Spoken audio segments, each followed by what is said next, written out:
तर कैरीचं सीझन अजून चालू आहे. कैरीचं लोणचं करून झालं, चटणी झाली, पन्हं करून झालं, कोशिंबीर झाली.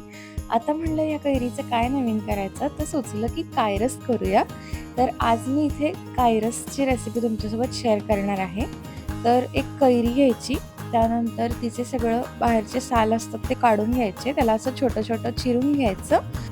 तर आता इथे काय-काय इन्ग्रेडियंट्स लागतात ते मी तुम्हाला सांगते. तर इथे सुक्या लाल मिरच्या घेतल्यात मी, मेथ्या घेतल्यात, लाल तिखट, दाण्याचं कूट, डाळीचं पीठ, गूळ घेतलाय, कढीपत्ता आणि फोडणीचं सगळं साहित्य घेतलंय. तर इथे आपण सगळ्यात आधी कढई ठेवली आहे. त्यामध्ये तेल घातलंय, मोहरी घालायची, हिंग घालायचा आणि हळद घालायची. त्यानंतर आपल्याला इथे कढीपत्ता घालायचा आहे. त्यानंतर लाल मिरची आणि मेथी दाणे घालून घ्यायचे. ते सगळं मिक्स करायचं.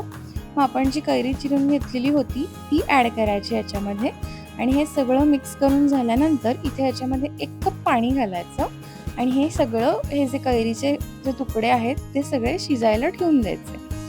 तर कैरीच्या आपल्याला अशा फोडी या चेक करायच्या, थोड्या मऊ झाल्या की मग आपण ह्याच्यामध्ये डाळीचं पीठ घेतलं होतं, त्याच्यामध्ये पाणी घालून ते एक घोळ तयार करायचा त्याचा आणि मग ह्याच्यामध्ये मीठ, तिखट आणि मग ह्याच्यामध्ये आपल्याला दाण्याचं कूट घालायचं थोडंसं आणि गूळ घालायचा.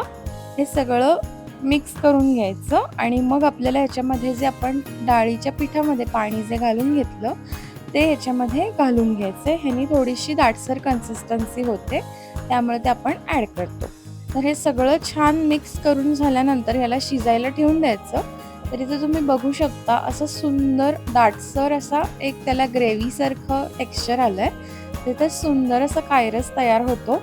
हा तुम्ही 2 ते 3 दिवस बाहेर ठेवू शकता, नंतर त्याला फ्रीजमध्ये ठेवावं लागतं.